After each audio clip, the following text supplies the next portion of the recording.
Bonjour à tous. Bienvenue sur ce live sur la sophrologie, tout savoir avant de se lancer. Merci d'être avec nous sur cette pause déjeuner.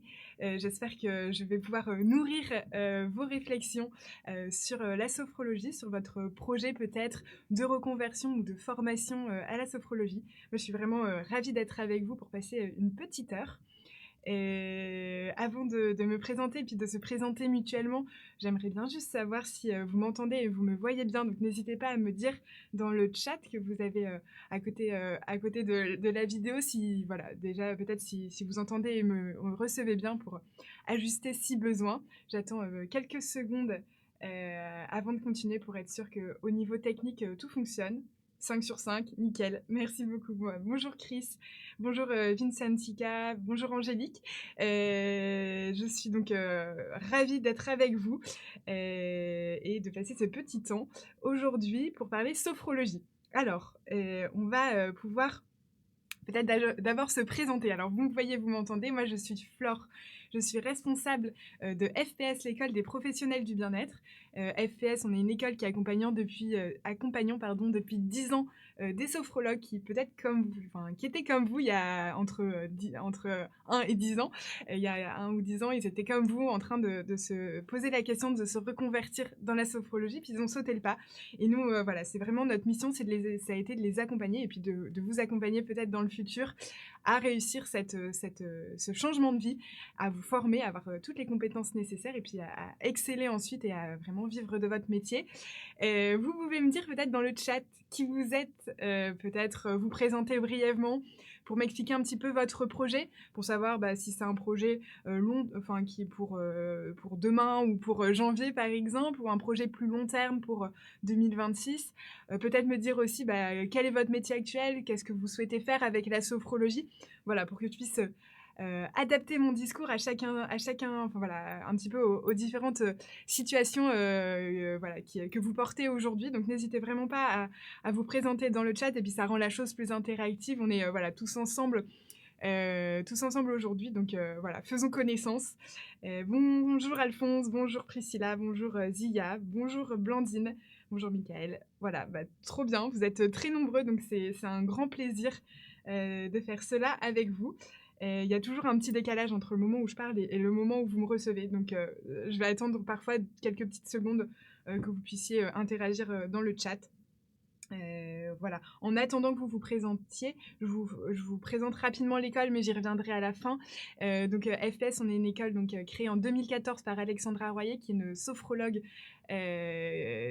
qui a été en situation de reconversion il y a quelques années et qui a décidé du coup de mettre à profit toute son expérience pour créer une formation dédiée aux personnes qui ont envie de changer de métier ou alors utiliser la brique sophrologie dans leur métier actuel. On a accompagné plus de 800 étudiants avec la formation initiale, puis nos spécialisations. On a à cœur d'avoir un accompagnement personnalisé, être vraiment à l'écoute de vos besoins, d'avoir une communauté, et on a aussi, tout au long de ces 10 ans, créé un enseignement qu'on a voulu pratique par différents exercices. Voilà, mais j'y reviendrai ensuite. J'ai quelques réponses. Alors, Chris, actuellement assistante de direction dans le privé en humour, réflexion, philosophie, pardon. Vincent Tinka en reconversion après 20 ans de comptabilité, donc pour 2025. Excellent, super. N'hésitez pas les autres qui êtes avec nous, n'hésitez pas aussi à vous présenter. Et je mets ça juste quelques petites secondes pour les personnes qui malheureusement ne pourraient pas nous suivre jusqu'au bout, mais qui souhaitent prendre rendez-vous alors avec Wilfried, Pierre ou moi-même pour parler de la sophrologie et de leur projet. Vraiment, c'est pour avoir un accompagnement vraiment personnalisé et un échange peut-être plus en détail par rapport à votre projet et vos envies. Voilà, n'hésitez pas à prendre rendez-vous avec nous. Alors, on va continuer. Ah, mais il y a des choses que je vois pas, pardon. Blandine, vous êtes à votre compte en tant que conseillère en bilan de compétences et vous interrogez sur les possibilités d'accompagnement. Ok, dans les bilans de compétences. Ok. Laura Cléca en reconversion pour 2026. Priscilla, professeure des écoles depuis. Ah oui, parfait. OK, super. Et bah, écoutez, plutôt un profil reconversion et pour Blandine, un profil où vous avez envie d'utiliser une brique sophrologie dans votre métier actuel. On va parler des 2, et voilà, ça va pouvoir parler à tout le monde, je l'espère. Alors, juste pour, redonner un contexte global, dans quelle direction on peut se lancer avec la sophrologie? Il y a 2 grandes directions que vous avez déjà un petit peu entendues dans mes premiers mots. Il y a la direction de la reconversion, et la direction de, j'ajoute une brique à mon métier actuel. Donc je vais juste faire un petit topo, mais très, très rapide parce que c'est pas, je pense ce qui va le plus vous intéresser dans cet exposé. La reconversion, donc c'est le fait de vouloir changer de profession pour se tourner vers un métier plus adapté à ses compétences, à ses intérêts, à ses aspirations personnelles et ses valeurs. Quand vous êtes en situation de reconversion, sachez que vous n'êtes pas seul, puisqu'il y a 74 des salariés qui ont déjà envisagé de changer de métier. On remarque que la reconversion arrive souvent à un moment charnière d'une vie. Il y a un déclic reconversion vraiment, et c'est ce qu'on a remarqué avec toutes les personnes qu'on a pu accompagner depuis 10 ans. Il se passe, un événement dans la vie, ça peut être une période de pause dans sa carrière professionnelle, donc un congé maternité, un arrêt de travail, un burn-out, un cap de vie, la quarantaine, la trentaine, un changement de stade de vie, un premier enfant par exemple, ou alors les enfants qui quittent l'unifamilial, une blessure, un accident du travail, mais il y a vraiment un événement qui vient marquer un avant et un après et un besoin de se reconnecter à ses valeurs, d'avoir envie de donner du temps pour les autres. Et c'est vraiment assez incroyable de voir qu'il y a vraiment cet invariant commun par rapport à la reconversion. Donc, j'imagine, hein, après, c'est pas 100% des cas, mais que vous avez peut-être eu ce besoin suite à un événement dans votre vie. Et ce qu'on remarque aussi, c'est qu'il y a 33% des personnes qui veulent changer de travail, mais qui ont peur de se tromper. Et vraiment, c'est tout le but de cette conférence, c'est vraiment de répondre aux questions, enfin en tout cas de poser les questions, puis vous d'apporter les réponses pour vous accompagner vers le choix final d'une reconversion ou non. Et vraiment, comme ça, vous aurez la possibilité d'être assuré de votre choix et de ne plus avoir peur de vous tromper. Le but, c'est vraiment de vous donner l'ensemble des infos pour vous aider à prendre une décision éclairée. Voilà. C'est vraiment ce que je souhaite pour cette conférence et j'espère que c'est ce que je vais réussir à vous transmettre et vous aider en ce sens. Et donc, dernier petit laïus sur la reconversion, c'est les différentes voies quand on envisage une reconversion. On peut se mettre à son compte, on peut reprendre une formation longue ou courte, on peut faire un bilan de compétences, donc petit clin d'œil à Blandine. On peut également voir si c'est une tendance passagère, et ça c'est une première question à vous poser, parce que parfois on peut être à un moment de notre vie où c'est le début de l'hiver, ou alors dans notre travail on en a un petit peu marre, etc. Et donc on se dit mais il faut que je me reconvertisse, je me retrouve plus du tout dans ma situation actuelle. Il faut que vous voyez si c'est vraiment juste structurel par rapport à une petite chose qui se passe dans votre environnement à un instant T et que d'ici un mois cela aura passé, ou au contraire vraiment ancré et profond, et auquel cas là vraiment vous pouvez envisager une reconversion. Si c'est quelque chose un peu d'un mal-être passager, c'est pas forcément la reconversion qu'il faut envisager, mais il y a peut-être d'autres solutions moins longues à mettre en place. Voilà, donc c'est vraiment une première chose à se dire sur la reconversion. Parallèlement à ça, il y a une deuxième possibilité pour utiliser la sophrologie, c'est de l'utiliser dans son métier actuel. Donc là, c'est typiquement le cas de Blandine, donc, qui est conseillère en bilan de compétences et qui veut donc accompagner les personnes suite à leur bilan de compétences avec autre chose. Donc potentiellement, Blandine pourrait utiliser la sophrologie dans son métier actuel et donc allier sophrologie et par exemple métier de l'enfance, métier de la relation d'aide, métier du soin, donc médical ou paramédical, les métiers du bien-être. Vraiment, la sophrologie peut être une brique. On a des infirmières ou des aides-soignantes qui se forment à la sophrologie pour ensuite utiliser et accompagner au mieux les patients et les personnes qu'elles accompagnent et qu'elles côtoient au quotidien. Donc vraiment, il y a une capacité de la sophrologie à être utilisée à différents endroits et dans différents métiers, et c'est ce qui est hyper riche avec la sophrologie. Et dernière petite chose, c'est que la sophrologie, vous allez l'utiliser pour vous-même et pour les autres, et c'est aussi une énorme chance en se formant à la sophrologie, c'est que vous allez aussi pouvoir vous sentir mieux et utiliser tous les outils que vous allez acquérir et apprendre tout au long d'une formation pour vous-même et pour les autres. Donc c'est un double bénéfice réel de la sophrologie. Voilà. Alors, je vais peut-être pas passer beaucoup plus de temps sur cette partie puisque c'était vraiment juste une petite partie introductive pour vous présenter les deux parties et les 2 façons d'utiliser la sophrologie. Mais ce qui je pense peut être intéressant. Ah oui, non, avant, j'oublie pour encore adapter un petit peu, ce que je vais vous dire, c'est peut-être pouvoir nous dire dans le chat sur une échelle de 1 à 10 à quel stade de votre reconversion vous êtes. Donc n'hésitez pas à me donner votre petite note. Et puis comme ça, moi, ça me permet de regarder un petit peu les derniers commentaires dans le chat. Amanda, qui est coach sportive et ancienne aide-soignante, super. Angélique, actuellement aide à domicile. Michael, donc en phase d'installation suite à l'obtention de mon diplôme de sophrologie. Bravo Michael, c'est super. Bon bah, j'espère que ce que je pourrais vous dire pourra aussi vous intéresser. Mais super, ok, bah top. Donc n'hésitez pas à me donner votre petite note. La note de 1, c'est vraiment où vous êtes au tout début de votre projet de reconversion. En fait, voilà, vous avez vu passer l'information de cette conférence et vous êtes dit pourquoi pas, mais vous n'êtes vraiment pas sûr. À 10, où là, vous êtes vraiment sûr, c'est la reconversion. Enfin, en tout cas, c'est la formation en sophrologie que vous souhaitez faire et dans un futur proche. Voilà, donc n'hésitez pas à me répondre dans le chat. Et également dans le chat, n'hésitez pas à me poser vos questions. Voilà, si vous en avez, alors normalement je couvre beaucoup de choses et donc vous allez voir, ça va aller crescendo et normalement je réponds au fur et à mesure. Mais n'hésitez pas vraiment à poser vos questions et puis j'y reviendrai si je peux pas y répondre tout de suite parce que c'est dans la suite de mon exposé. Voilà. Alors, est-ce que vous m'avez... Alors, super. Priscilla, vous êtes au tout début. Laura, c'est ça. Laura, vous êtes à 7. Blandine à 7 et Chris à 3. Ok, super. Ok, donc vous êtes à différents moments de votre réflexion plutôt. Vous allez voir qu'on va se poser les bonnes questions pour répondre et peut-être à la fin, ça sera intéressant que vous me disiez si ça vous a aidé et que vous augmenteriez votre note à la suite de ce live. Super. Alors, donc là, on va passer dans le vif du sujet. Qu'est-ce que la sophrologie? Alors, peut-être que certains d'entre vous connaissent déjà un petit peu, vous l'avez peut-être expérimenté pour vous-même. Peut-être que d'autres ne connaissent pas forcément ou alors en ont entendu parler. Donc le but, c'est de vous donner le même degré d'information à tous et vraiment de vous expliquer un petit peu ce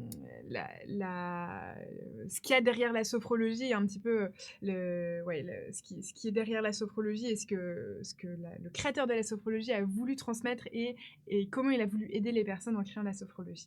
Donc pour commencer cette première partie, la sophrologie a été créé par un neuropsychiatre colombien qui s'appelle Alfonso Caicedo dans les années 60. Il a voulu faire une discipline qui englobe des disciplines tirées des traditions occidentales et des traditions orientales. Il a vraiment voulu utiliser plusieurs outils et plusieurs techniques pour en faire une technique globale et qu'est la sophrologie. Donc, par exemple, il a cherché à utiliser l'hypnose, l'auto-training de Schulz, la méditation, le yoga. Il a utilisé tous ces outils pour en créer une discipline qu'on appelle aujourd'hui la sophrologie. Concrètement, aujourd'hui, la sophrologie, c'est une technique psychocorporelle donc qui va passer par votre voix pour aider la personne que vous accompagnez et qui permet à l'individu de trouver en lui les ressources nécessaires à la réalisation de ses objectifs et de ses besoins et pour l'aider à changer le regard qu'il porte sur lui, sur les autres et sur le monde. Donc vraiment le but, il faut retenir que le but c'est d'accompagner un individu qui a un besoin précis ou un problème à résoudre et que vous allez donc l'aider, grâce aux techniques de sophrologie, à changer le regard qu'il va porter sur lui, sur les autres et sur le monde pour répondre aux besoins in fine que vous aurez identifiés avec lui.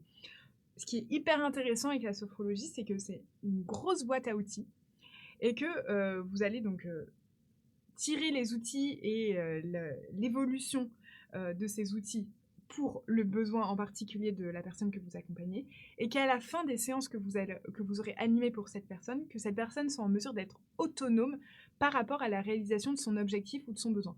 C'est-à-dire, imaginons, on prend quelqu'un qui vient vous voir pour du stress, pour mieux gérer son stress, donc vous allez l'aider avec une évolution au sein des différentes séances de sophrologie, et à la fin de ces 8-10 séances, il sera en mesure lui-même de répondre à son besoin Et donc, quand il sent qu'une situation de stress pourrait arriver ou arrive, il pourra y répondre de manière autonome en utilisant les outils que vous lui aurez transmis. Voilà.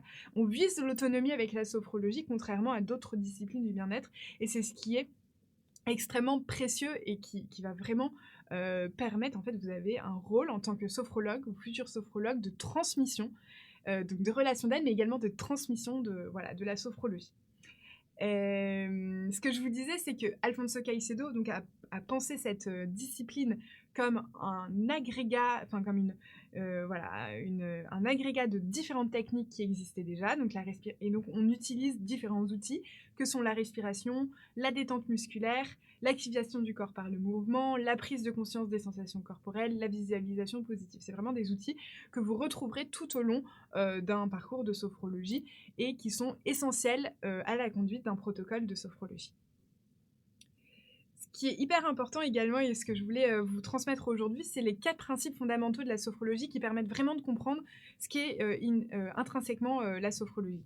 Il y a 4 principes qui innervent la sophrologie, et c'est à la fois à vous en tant que sophrologue, posture de sophrologue, et en tant que personne qui expérimente la sophrologie. Les 2 premiers, on va dire que c'est plutôt par rapport à votre posture de sophrologue. Le premier, c'est le principe de réalité objective. Le sophrologue doit comprendre et percevoir ses propres états de conscience pour en tenir compte face à la personne qui l'accompagne. Concrètement, ça veut dire que pour pouvoir accompagner quelqu'un lors d'un accompagnement et d'un protocole sophrologique, il faut que vous ayez pu par le passé vous-même expérimenter la sophrologie pour savoir quand vous faites cet exercice, quelles sont les sensations et les perceptions que vous ressentez. Et ainsi, quand vous accompagnez une tierce personne, vous pouvez mettre cette subjectivité de côté, puisque vous la connaissez, et être totalement objectif et accueillir les sensations et les perceptions que l'autre va ressentir. Voilà, c'est vraiment très important de comprendre ça. Et concrètement, comment on fait pour avoir ce principe de réalité objective? Eh bien, on expérimente la sophrologie pour ça, donc on fait des séances de sophrologie pour soi-même. Dans notre formation, on a créé du coup un type d'atelier qui a lieu à chaque module. Vous avez un atelier une séance de sophrologie collective où justement vous aurez une séance de sophrologie et ça va vous permettre, donc le formateur sophrologue va animer la séance et vous pourrez donc analyser quelles sont vos perceptions, quelles sont vos sensations et comprendre exactement quand je fais cet exercice de sophrologie, voilà comment je me sens. Voilà. Le deuxième principe, c'est le principe d'adaptabilité.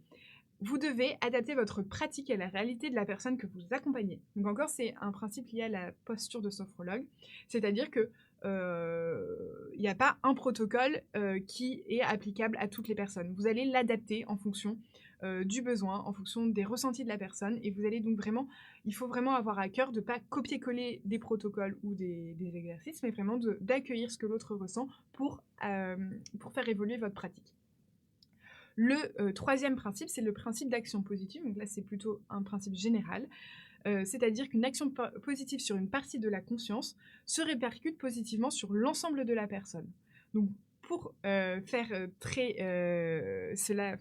dire de manière plus simple, c'est-à-dire le positif attire le positif, et dès qu'on a un impact positif sur une partie de la conscience, ça va avoir un impact positif sur d'autres éléments de notre conscience et de notre corps. Voilà. Et enfin, le dernier principe de la sophrologie, c'est l'intégration du schéma corporel en sophrologie, et c'est aussi le principe d'un protocole de sophrologie. On va percevoir son corps à des niveaux de plus en plus profonds. On va commencer par prendre conscience du mouvement, de la forme, et ensuite on va aller plus en détail, plus en profondeur, et on va prendre conscience des sensations et des perceptions. Voilà. Donc c'est un petit peu complexe, mais c'est hyper intéressant, je pense, pour vous de comprendre un petit peu les enjeux de la sophrologie et ce qui a été voulu par Alfonso Caicedo pour voir si vous vous y retrouvez. Là, on fait une petite pause un peu plus, un peu plus terre à terre, un peu plus concrète sur les lieux d'exercice. On reviendra sur d'autres choses sur la sophrologie ensuite. Mais donc, le sophrologue peut exercer dans des structures variées et c'est ce qui en fait aussi un métier passionnant, c'est-à-dire que vous pouvez créer vous-même les clients, aller créer votre activité. Donc par exemple, vous pouvez travailler dans des écoles, dans des entreprises, notamment avec les nouvelles normes de QVT, qualité de vie au travail. Il y a de plus en plus de grandes entreprises qui souhaitent proposer des séances de sophrologie à leurs collaborateurs.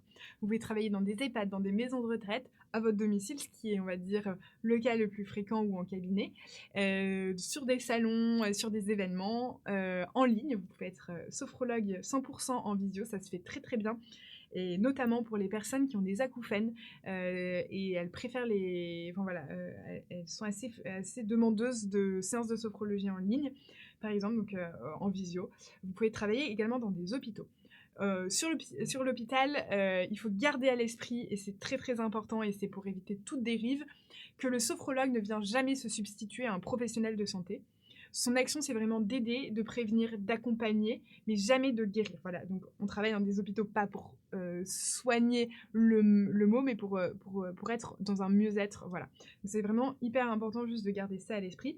Mais donc ça vous montre vraiment une diversité d'exercices, et je ne les ai pas toutes mis tous mis. Par exemple, on travaille avec une sophrologue qui a créé, elle, enfin voilà, qui a développé son activité sur les salles de sport, les groupements de salles de sport, et donc anime des séances de sophrologie collective. Voilà. Donc tout est imaginable, et c'est ce qui est passionnant aussi, c'est que vraiment, en fonction de vos appétences et de ce que vous savez faire ou autre, eh bien, vous pouvez voilà, être très imaginatif et vraiment créer votre activité comme bon vous semble. Je reviens sur quelque chose d'un petit peu plus, un petit peu plus relié à la sophrologie comme discipline. Quels sont les champs d'application? En gros, les champs d'application, c'est quels sont les besoins et les problématiques que vous allez pouvoir accompagner en tant que sophrologue. Il y a 3 grandes catégories. Il y a l'amélioration du mieux-être, donc quelqu'un qui veut gérer son stress et son anxiété au quotidien, par exemple, gérer ses émotions, améliorer la qualité de son sommeil, favoriser la récupération, améliorer le niveau de bien-être, peut venir vous voir en tant que sophrologue pour ces objectifs-ci, et donc on vient dans le champ d'application amélioration du mieux-être. Le deuxième champ d'application, c'est la préparation d'un événement. Donc apprendre à gérer l'appréhension, mobiliser ses aptitudes. Donc, pour vous donner un exemple concret, c'est par exemple une femme enceinte qui va vouloir, grâce à la sophrologie, se préparer mentalement à son accouchement en utilisant des séances de sophrologie pour visualiser son accouchement. Voilà, donc ça peut être, et c'est un gros enjeu de la sophrologie, et il y a beaucoup de personnes qui ont envie de développer cette partie périnatalité. Mais voilà, préparation d'un événement, c'est vraiment un deuxième champ d'application très important de la sophrologie. On pense aussi aux sportifs, ou aux étudiants ou même adultes qui doivent préparer un examen, un concours. Comment on va visualiser cet oral, cet entretien, etc. Voilà, donc vous pouvez, en tant que sophrologue, accompagner ce type de personnes, ou en tout cas de problématiques plutôt. Et ensuite, le troisième champ d'application, c'est l'accompagnement d'un traitement médical. Donc encore, je vais me répéter, mais la sophrologie ne va pas soigner dans le même sens que la médecine, mais elle vient en complément d'un traitement médical. Par exemple, pour mieux vivre un traitement, pour diminuer l'intensité de douleur, pour restaurer l'image de soi lorsqu'on a eu un traitement médical ou autre. Donc par exemple, une personne qui a un traitement de chimiothérapie peut être accompagnée par un sophrologue pour la récupération de la fatigue, par exemple. Voilà. Donc c'est pour vous montrer vraiment la diversité aussi des sujets que vous pourrez aborder. Et il y a un petit peu là deux postures que vous pourrez avoir en tant que sophrologue. C'est soit être sophrologue généraliste, donc typiquement vous allez accompagner tout le monde sur l'ensemble de ces champs d'application, ou au contraire vous allez vouloir vous spécialiser sur telle ou telle gestion de problèmes ou de besoins. Voilà, donc c'est vraiment, vous pouvez avoir ces deux stratégies, on va dire. N'hésitez pas, hein, si vous avez des questions, je ferai une petite pause bientôt pour regarder si vous avez des questions, donc n'hésitez pas à me les poser dans le chat, à me dire peut-être aussi si tout est clair. Voilà, si je dois adapter, enfin voilà, s'il faut que je reformule ou autre, n'hésitez pas à me donner voilà, votre avis. Pour aller un petit peu plus loin encore sur la pratique de la sophrologie, donc il y a 3 formats de séances de sophrologie. Vous pouvez faire des séances individuelles, donc vous et un client, des séances collectives, où vous allez accueillir et faire des séances de sophrologie pour 4-5 personnes, ou alors des séances en structure, donc là ça peut être dans des écoles, dans des EHPAD, dans des salles de sport également. Voilà, il y a vraiment 3 types, un petit groupe et grand groupe. Ensuite, ce qu'il faut retenir aussi sur la sophrologie, c'est qu'il y a 4 degrés dans la sophrologie qu'on appelle non caïcédienne, et à laquelle on forme à FPS, l'école des professionnels du bien-être. Ce sont les 4 premiers degrés qu'a créé Alfonso Caicedo. Il a par la suite travaillé sur les degrés 5 à 12, qui sont donc ce qu'on appelle la sophrologie caïcédienne, et qui sont des degrés qui vont tendre, alors avec plein de guillemets, hein, mais pour résumer là dans le temps imparti, une sophrologie plus spirituelle versus les degrés 1-4 où on est vraiment très pragmatique et la réalisation et l'aide sur des besoins spécifiques et concrets. Voilà. Donc les 4 premiers degrés, c'est ce qu'on appelle le cycle fondamental qui permet de réaliser des accompagnements. Petit warning, petite petit point d'attention, il est obligatoire de se former à ces 4 degrés minimum pour pouvoir exercer la sophrologie. Si vous voyez une formation qui vous propose pas ces 4 premiers degrés minimum, alors là, il ne faut pas y aller, vous ne pourrez pas être sophrologue. Parce qu'en fait, les 4 premiers degrés, ça correspond finalement alors pour la faire courte encore, la découverte, la conquête, la transformation et la totalisation. C'est finalement vous reconnecter à votre passé, vous connecter à votre présent et imaginer votre futur. Et la totalisation, c'est la prise en compte des 3 premiers degrés. Donc si finalement vous ne faites pas l'un ou l'autre de ces 4 premiers degrés, il y aura un problème et vous ne pourrez pas avoir cette évolution en tant que sophrologue dans vos séances. Voilà. Donc les 4 premiers degrés, important de se former à ces 4 premiers degrés, et c'est ce qu'on appelle la sophrologie non caïcédienne. Et ensuite, il y a 2 types d'exercices, 2 grands types d'exercices dans la sophrologie. On a ce qu'on appelle les sophronisations, qui sont des exercices de respiration, des exercices de décontraction musculaire et de visualisation positive, que l'on fait assis ou allongé, et les exercices de relaxation dynamique, qui sont des respirations et des mouvements qui ont lieu debout. Donc on va mettre en mouvement son corps par différents exercices, et on va prendre conscience du mouvement, de la forme, etc. par les relaxations dynamiques.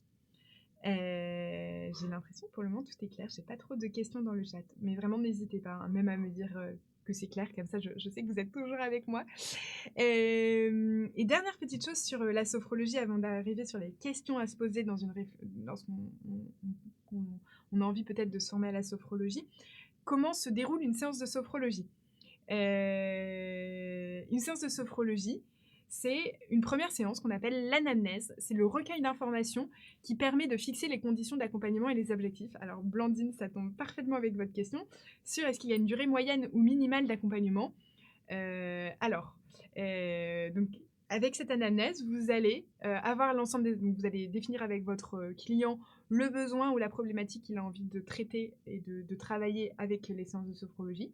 Suite à cela, vous allez élaborer un plan d'accompagnement qu'on appelle le protocole, qui dure entre 6, 8, 10 séances, c'est plutôt le grand maximum, on va dire, c'est à peu près 8 séances en moyenne.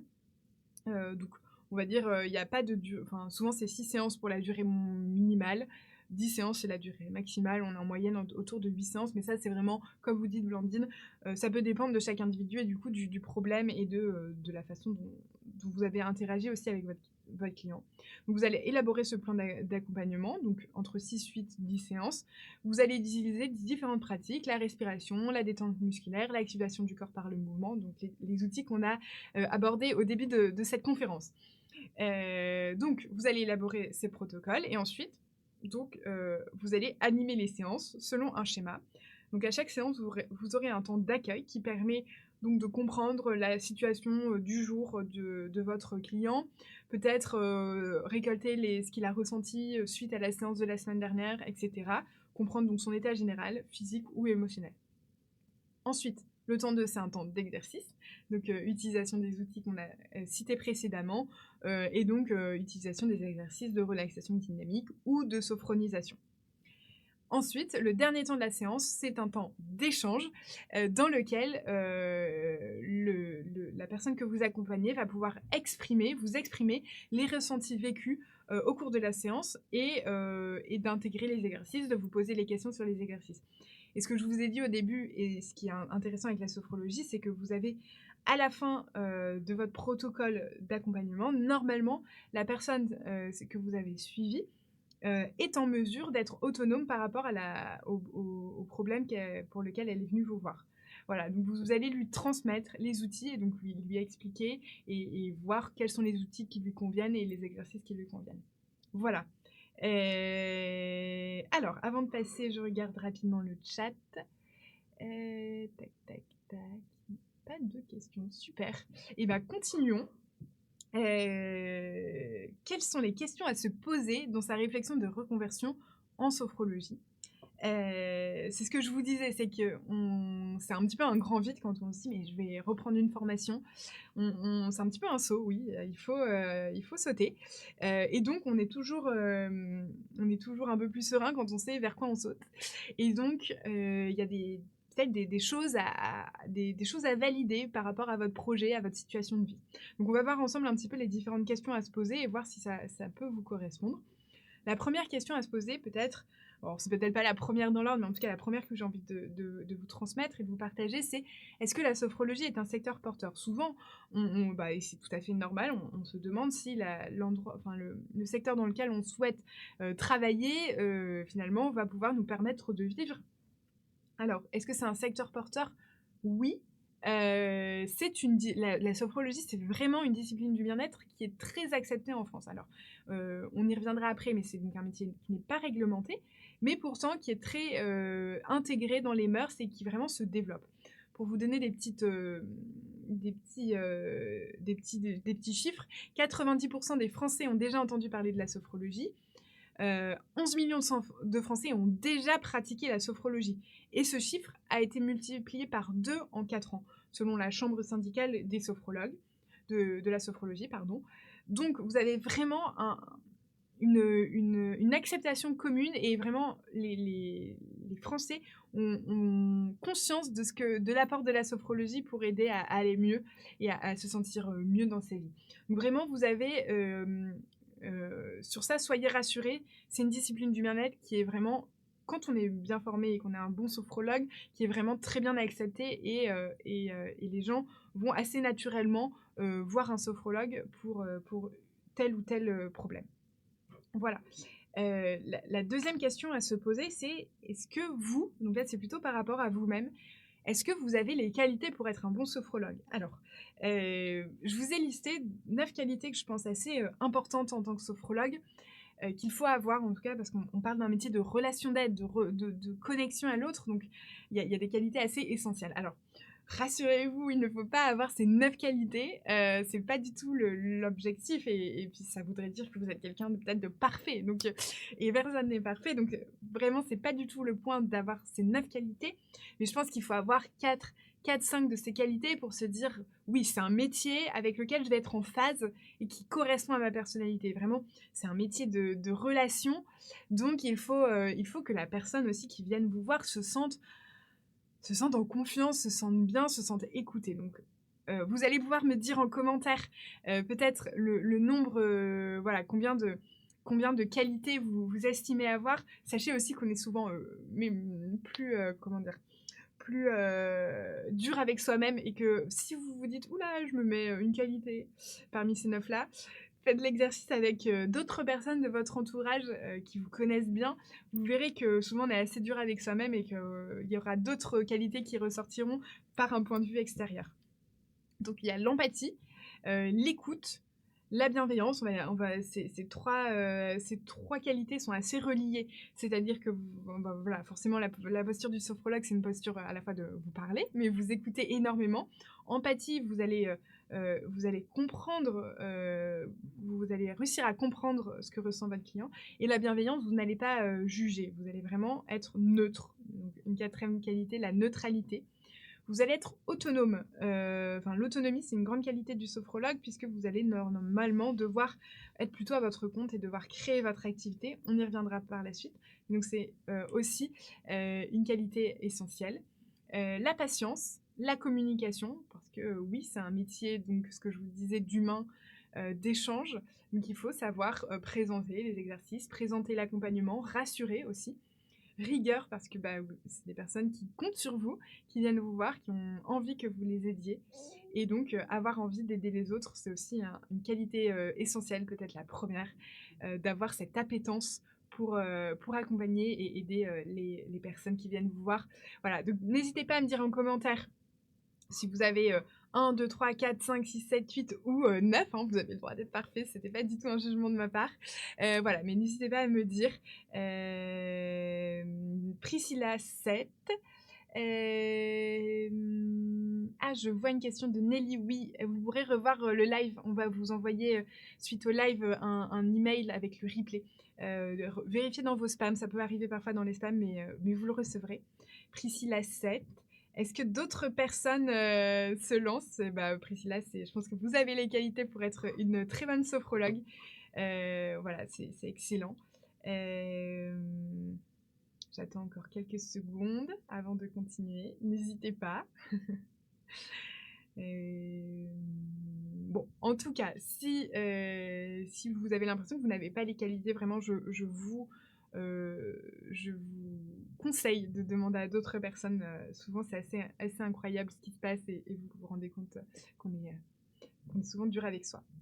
Alors, ensuite, troisième question à se poser, c'est la question sur les bénéfices personnels que vous allez pouvoir en tirer. Parce que quand on fait une reconversion, alors on l'a fait pour se sentir mieux aussi et pour répondre plus à ses aspirations.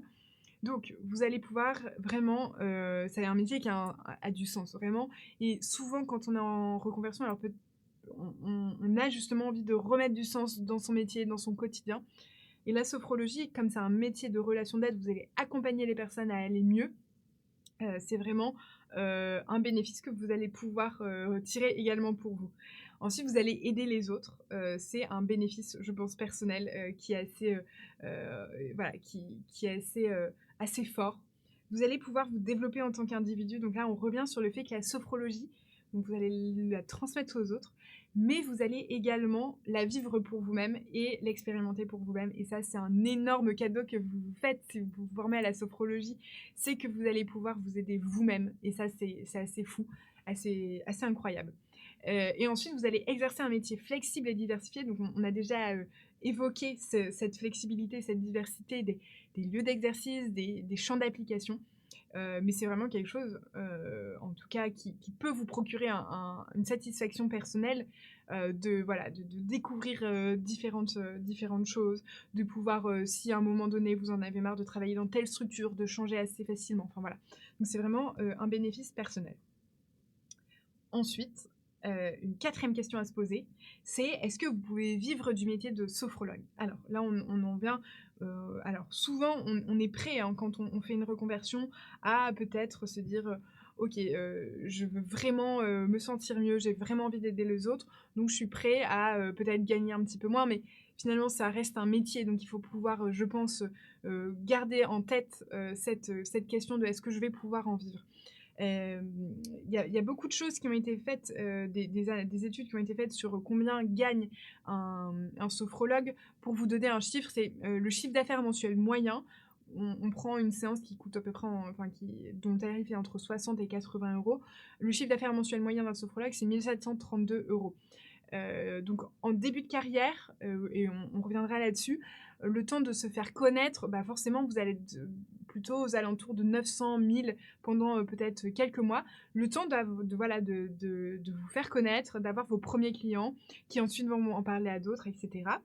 Et versus quelques années après la création de votre activité, si vous gardez toujours à l'esprit qu'il faut faire des efforts hein, pour aller chercher des clients, vous pouvez être autour d'un chiffre d'affaires beaucoup plus élevé. Voilà, ça reste une moyenne. La deuxième chose à savoir, c'est que y a un top 3 des régions qui accueillent le plus de sophrologues. On pense à la région donc Île-de-France avec 22% des sophrologues en France qui sont en région Île-de-France, Auvergne-Rhône-Alpes, pardon, 12%, Provence, PACA, 11%. Ça ne veut pas dire qu'il n'y a pas de place dans ces régions-là, parce que ce sont aussi, de manière, si on met un filtre, ce sont également les régions les plus peuplées. Donc, forcément, ça se polarise autour de 3 grandes villes, hein, Paris, Lyon, Marseille. Mais donc, s'il y a beaucoup de sophrologues, c'est qu'il y a une demande aussi extrêmement importante dans ces régions-là. Donc vraiment, vous verrez, avec votre formation chez FPS, vous allez être aidé à réaliser une étude de marché qui est essentielle pour vous quand vous vous lancez, de savoir combien de sophrologues vous avez dans tel rayon, donc dans un rayon de 1 km, 5 km, 10 km, sur quel type, est-ce qu'ils sont spécialisés, est-ce qu'ils sont généralistes, et vraiment on vous donne toutes les clés pour que vous puissiez vous faire connaître, pour que vous puissiez vivre de ce métier. Enfin vraiment ça reste une de nos missions, alors à la fois de vous former à la sophrologie, pour vous transmettre l'ensemble de ces outils, mais également de vous accompagner à réaliser votre sûrement votre rêve du moment, de devenir sophrologue et d'en vivre, voilà. Donc, on a vraiment ce devoir aussi en tant qu'école de vous accompagner et donc on a vraiment un module spécialisé, un module dédié à cela et des conseils et des formateurs qui sont là pour vous accompagner là-dessus. Là, je veux juste vous transmettre peut-être un petit conseil, mais on y reviendra tout au long de la formation, bien sûr. Mais pour rendre une reconversion plus facile et minimiser les risques d'un changement, on, on vous conseille plutôt d'aller étape par étape. Donc, formation au métier de sophrologue, si vous avez la possibilité, en tout cas, vous pouvez vous former en gardant votre emploi pour avoir une petite stabilité. Si vous n'avez plus d'emploi, c'est pas grave, vous pouvez vous former aussi sans. Mais voilà, si vous avez la possibilité de garder votre emploi, enfin, c'est tout à fait possible. Ensuite, quand vous vous lancez au bout de la formation, de séparer votre temps de travail avec un travail à mi-temps, par exemple. Comme ça, vous allez moins avoir, entre guillemets, mais moins vous sentir avec un couteau sur la gorge à vous dire il faut absolument que j'en vive. Et puis le premier mois, forcément, vous n'en vivrez pas. Et donc, d'être un petit peu paniqué par ça, ça vous permettra de développer sur un temps plus long votre clientèle et donc d'avoir une activité plus pérenne. Et ensuite, quand les voyants sont au vert, vous pouvez vous devenir sophrologue à temps plein. C'est un conseil parmi d'autres. Il y en a qui se sont très bien débrouillés en vous se lançant à 100% dès le début. Mais voilà, c'est peut-être, si vous avez la possibilité, peut-être d'avoir un petit emploi alimentaire à côté, de faire un mi-temps, c'est peut-être ce qu'on peut vous conseiller et ce qui va vous rassurer. Voilà. Dernière question qu'on peut se poser quand on se pose la question d'une reconversion, c'est quels sont les avantages. Donc là, c'est peut-être et les inconvénients. Là, c'est voilà, un petit résumé de ce qu'on s'est dit. Je pense que vous n'apprendrez plus rien. Mais donc, les avantages, c'est que vous avez la flexibilité dans votre travail. Ah, mais je vois, excusez-moi, je descends en même temps le chat et je vois que vous m'avez tous répondu, je suis désolée. Laura 6, Blandine 7, Chris, pardon, 6-9, 6 sur 9, pardon, Angélique 7. Ok, bah, je suis désolée, ça arrive beaucoup avec du retard. Ok, bon, vous avez plutôt voilà, vous avez plutôt beaucoup de qualité, donc c'est vraiment quelque chose d'excellent. Donc, flexibilité dans son travail, une large diversité de clients, une indépendance dans son travail, puisque vous serez principalement à votre propre compte. Donc, c'est vraiment des choses, voilà, il faut sentir si pour vous ce sont des avantages. Et les inconvénients, bah, le pendant d'être de l'indépendance dans son travail, c'est que vous êtes à votre compte, donc il faudra gérer certaines choses comme la gestion administrative, financière, marketing. Mais ne vous inquiétez pas, vraiment, ce que je vous disais sur le développement de la clientèle, mais on vous accompagne aussi là-dessus. Comment se faire connaître, etc. C'est vraiment important pour nous. Voilà, mais il faut garder à l'esprit que voilà, sophrologie, c'est aussi être un petit peu son propre chef d'entreprise. On peut l'oublier parfois, donc voilà, j'ai à cœur de vous le rappeler. Gagner en légitimité, se faire connaître, et parfois, au début surtout, l'insécurité. Voilà, l'insécurité financière, le temps de créer sa base de clients. Voilà un petit peu les avantages, les inconvénients et les questions. Ça vient clôturer les questions à se poser. Et en tout cas, j'espère vous avoir aidé un petit peu à y répondre, en tout cas vous donner des billes de compréhension et de lecture. On va venir aux études pour devenir sophrologue. Je regarde juste. Magali, oui, alors je pense que Magali qui nous dit ça paraît peu pour un temps plein, je pense que vous parlez du chiffre d'affaires.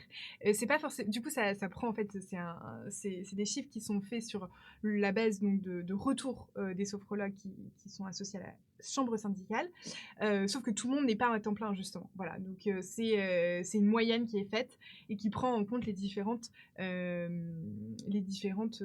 situations des sophrologues en France. Et la formation, donc Josette, la formation de sophrologie dure environ combien de temps? Chez nous, elle dure 9 mois, 330 heures de formation, c'est à peu près une dizaine d'heures de travail, tout compris par semaine. Voilà, mais j'y reviens bientôt. Et j'accélère parce que je prends trop de temps, je suis trop bavarde. Quelles sont les études pour devenir sophrologue? Alors, la sophrologie est une profession non réglementée, c'est-à-dire qu'il n'y a pas de diplôme d'État lié à la sophrologie. En tout cas, il n'y a pas de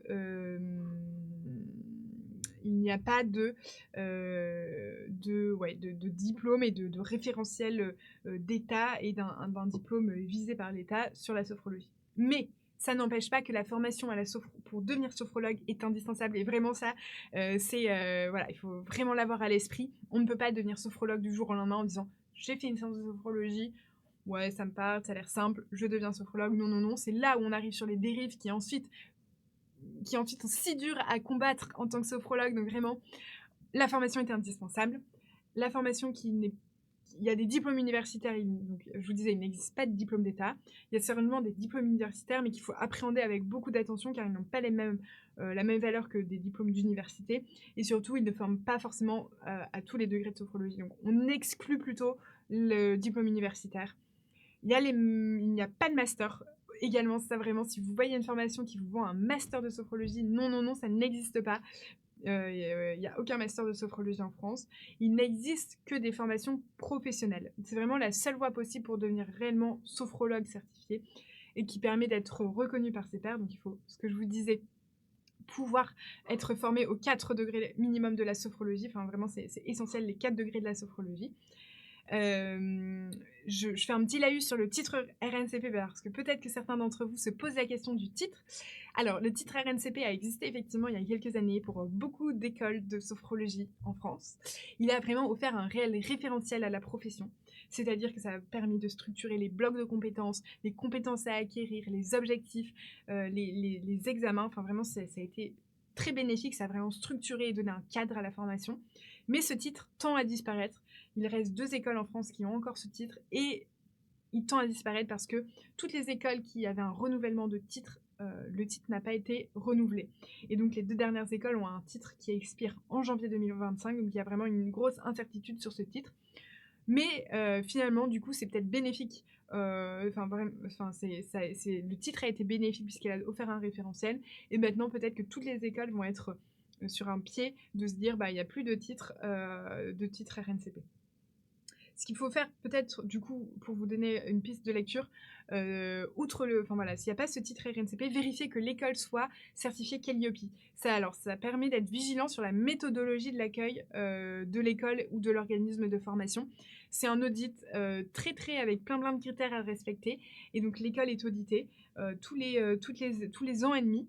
Et ça vient vraiment vous assurer sur la qualité du suivi, que vous allez être vraiment suivi, que les informations que vous transmet l'école sont les bonnes informations, qu'ils vous donnent les bons degrés d'information, que vous allez être suivi, que les personnes en interne se forment régulièrement.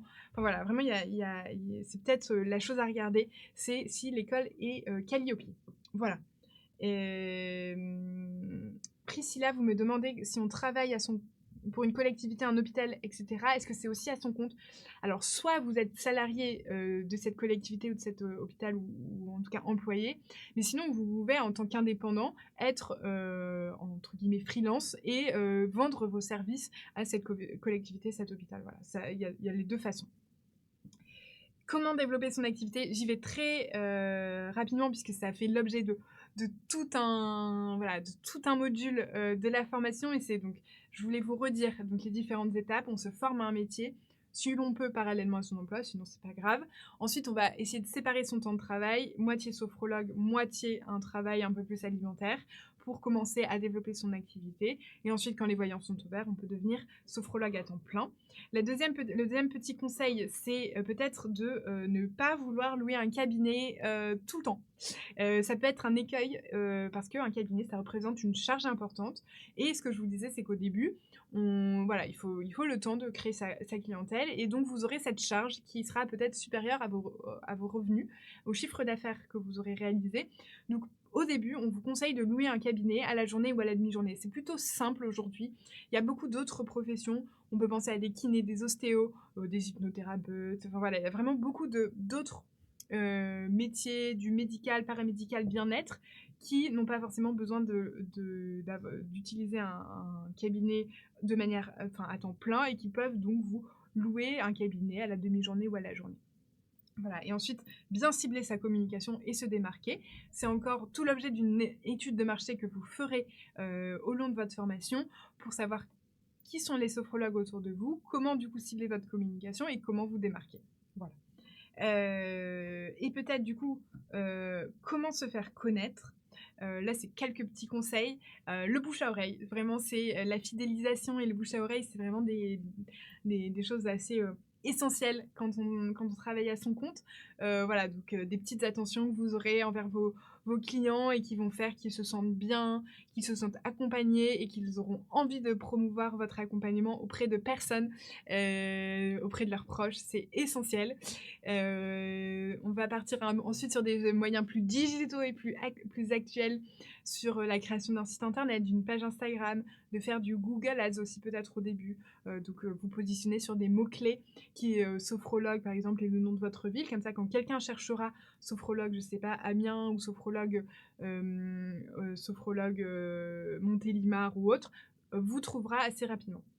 Ensuite, point aussi assez important, c'est la construction d'un réseau en rencontrant d'autres professionnels. Et c'est peut-être aussi ce que je peux vous conseiller là aujourd'hui, c'est de rencontrer des professionnels, peut-être déjà sophrologues ou ça se fait en fait tout au long de votre formation, mais donc de rencontrer des kinés, des ostéos qui pourront vous recommander à leurs patients.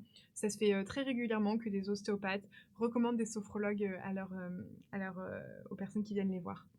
Salon du bien-être et autres événements pour vous faire connaître, être présent avec un petit stand, proposer des petites initiations, voilà, par exemple. Et des cartes de visite. Les cartes de visite, alors c'est une bonne vieille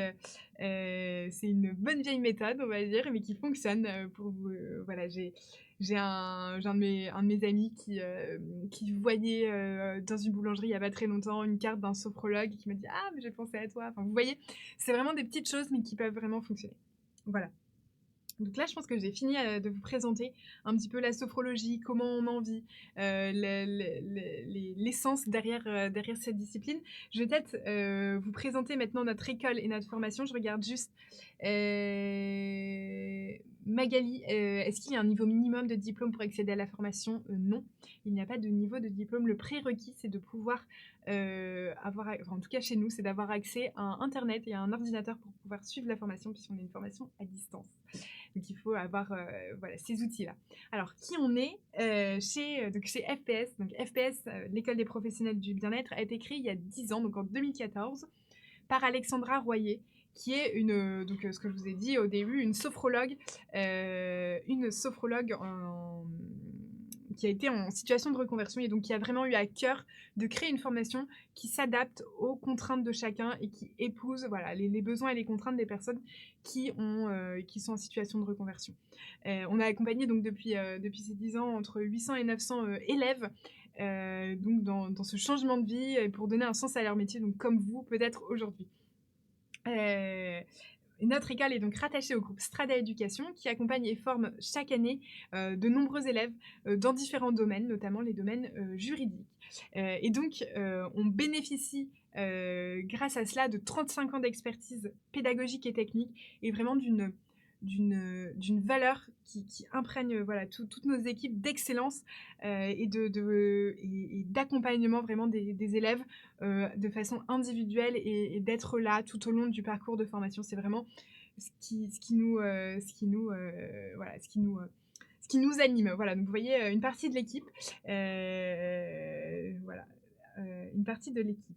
Ensuite, peut-être vous donner donc les 6 grands principes voilà, sur lesquels on a construit et sur lesquels on fait évoluer notre formation avec 10 ans de retour d'élèves. On a pu ajouter du contenu, ajouter des exercices, etc. Donc on a un accompagnement personnalisé, c'est ce que je vous disais. Donc vous avez un tuteur, un superviseur, on les appelle chez nous, qui va vous suivre tout au long de votre formation, faire vos retours sur les évaluations, à qui vous pourrez vous poser vos questions, que ce soit théorique, pratique, etc.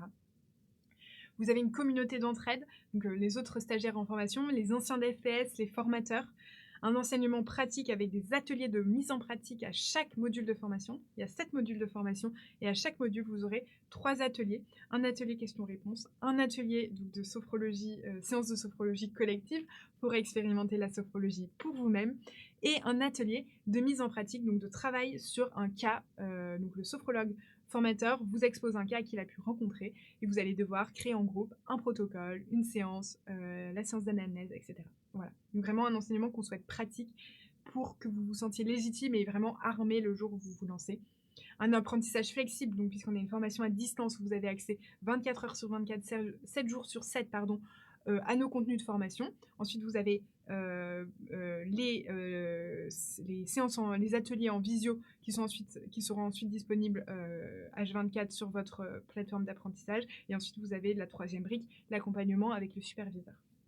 À la fin, donc, vous avez ce qu'on appelle un diplôme d'école, une certification qui prouve que vous avez suivi la formation chez nous, FPS, que vous avez été formé au 4 degrés de la sophrologie et que donc vous êtes en mesure de devenir que vous êtes sophrologue et que vous avez le droit d'exercer. Et ensuite, petite nouveauté de cette année, vous allez avoir un module, ce qu'on appelle un module scientifique. On a voulu créer des ponts entre la sophrologie et l'anatomie et la physiologie.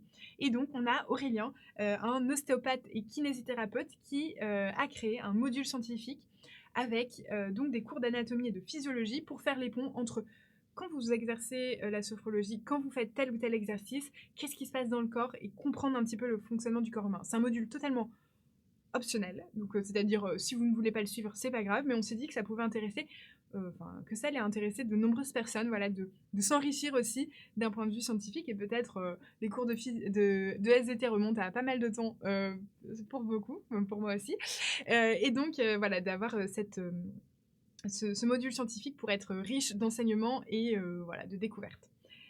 Notez que la prochaine session de formation donc, a lieu à partir du 2 janvier 2025. Donc là, on est en train de finaliser les inscriptions. On est en place limitée, c'est-à-dire qu'on a des classes de 20 à 25 élèves grand maximum par session de formation. Donc c'est pour ça qu'on a souhaité organiser ce live pour pouvoir, voilà, si vous êtes intéressé, aussi vous accompagner et vous donner les clés pour rejoindre la session de formation du 2 janvier 2025. Là, je vous ai remis, mais vous pouvez retrouver ça dans notre brochure, mais un petit peu les différentes étapes et les différents modules. Donc, ce que je vous ai dit, vous avez le module de pré-rentrée. Ensuite, vous avez 7 modules. Le premier module, c'est un module d'introduction pour comprendre la sophrologie, les principes, les grands termes de la sophrologie, etc. Donc, c'est un module vraiment qui va vous permettre d'entrer dans la sophrologie et de parler sophrologue, de parler sophrologie. Les modules de 2, 3, 4, 5, ce sont les modules sur les... Vous allez voir chaque degré de la sophrologie. Donc, ce que je vous avais dit, c'est essentiel de vous former à ça. Donc, on le fait. Et ensuite, module 6, c'est pratiquer la sophrologie. Donc là, on vient concrètement, on vient définir l'anamnèse, etc. Et le module 7, c'est le module d'installation où on vous accompagne à vous donner toutes les clés, tous les outils, toutes les choses pour créer votre activité de sophrologue. Priscilla, pendant la formation, y a-t-il des stages d'observation ou de pratique? Ce n'est pas obligatoire. Les stages que vous ferez auprès de sophrologues, ce sera vraiment en fonction de vous. Et c'est pas obligatoire parce que comme on accompagne des personnes en reconversion, on peut pas le mettre en obligatoire parce qu'on n'a pas forcément le temps de le faire.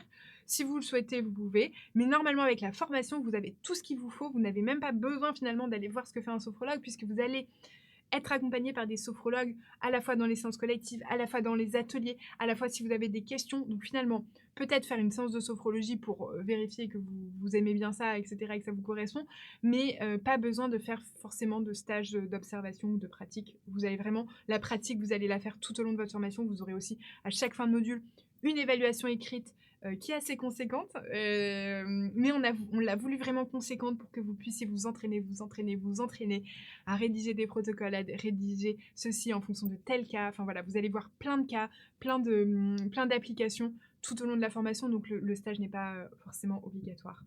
Et Josette, est-ce que c'est à distance ou en présentiel? C'est à distance. Vous avez accès à une plateforme et ensuite également aux différents supports. Est-ce qu'il est possible d'avancer pour Blandine rapidement et de suivre cette formation en moins de 9 mois? C'est possible. Alors en fait, c'est parce que, pourquoi c'est en 9 mois? C'est pour permettre à tous d'avoir accès à tous nos ateliers. Donc si vous voulez aller plus vite, vous aurez un peu d'avance sur les autres.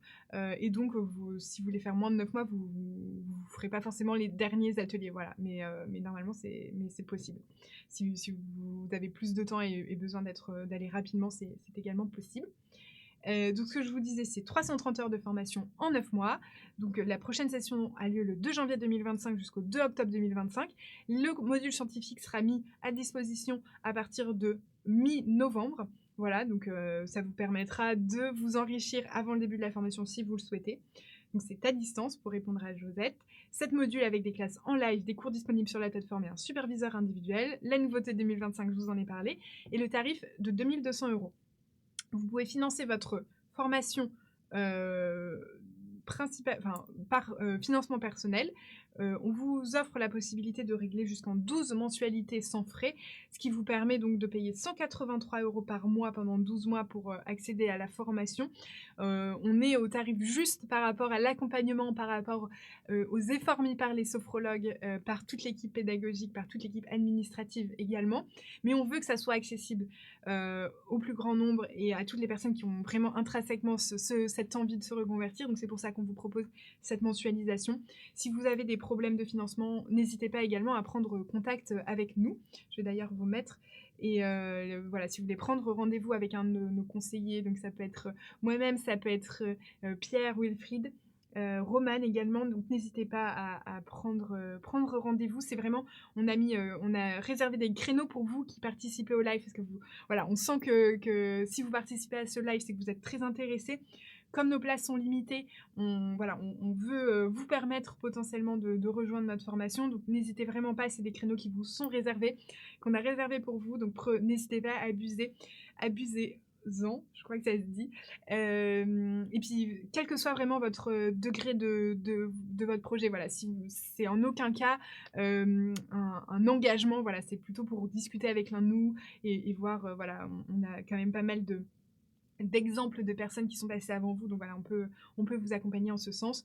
Et j'oubliais, oui, et donc pour les financements, donc il existe d'autres types de financements, le financement France Travail, le financement employeur, le financement FIFPL. Voilà, si je peux vous donner un peu un retour d'expérience, tout ce qui est financement externe, donc France Travail, FIFPL, employeur, c'est des financements qui sont très aléatoires, notamment France Travail, c'est vraiment au petit bonheur la chance, au bon vouloir de votre conseiller, après avoir fait un dossier énorme, enfin voilà, c'est vraiment très compliqué. Donc c'est pas forcément, voilà, si vous avez la possibilité de le financer personnellement, ça va vous permettre d'aller beaucoup plus vite, d'être beaucoup plus rassuré aussi et de pas perdre de temps avec des allers-retours, enfin de vous faire mener parfois un petit peu en bateau. Donc voilà, c'est un petit peu ça mon conseil, enfin en tout cas mon retour d'expérience, c'est que c'est des financements qui ont peu de chances d'aboutir et qui prennent du temps. Enfin en tout cas, ils ont une chance parfois d'aboutir, mais c'est vraiment, enfin c'est comme si on tirait, on tirait à la pièce. Enfin voilà, c'est vraiment un petit peu qui tout double. Voilà, donc n'hésitez pas, en fonction de votre situation, en fonction de vos ressources, etc., à prendre contact avec nous. Voilà, j'arrive au seuil et j'ai dépassé de 2 minutes, donc j'espère que voilà, vous aurez pu rester jusqu'au bout. Merci beaucoup. Je vérifie, attendez, peut-être s'il y a d'autres questions. Merci pour tous vos messages. Marie-Alix, Josette, Priscilla, ça me fait plaisir d'avoir vos retours. Merci beaucoup. N'hésitez pas donc voilà à prendre contact avec nous si vous avez la moindre question. Et moi vraiment j'espère que ça vous aura été utile. C'est vraiment le but de ces visios et de ces conférences, c'est que ça puisse vous aider. Voilà, si j'ai pris sur ma pause déjeuner, c'est pour vous aider. Donc j'espère que ça vous aura été utile. Et voilà, que puis peut-être qu'on vous retrouve dans notre formation et dans notre école très rapidement. Ça sera avec grand plaisir en tout cas que j'échangerai avec vous, que je vous accueillerai. Voilà, bon après-midi à tous, à bientôt.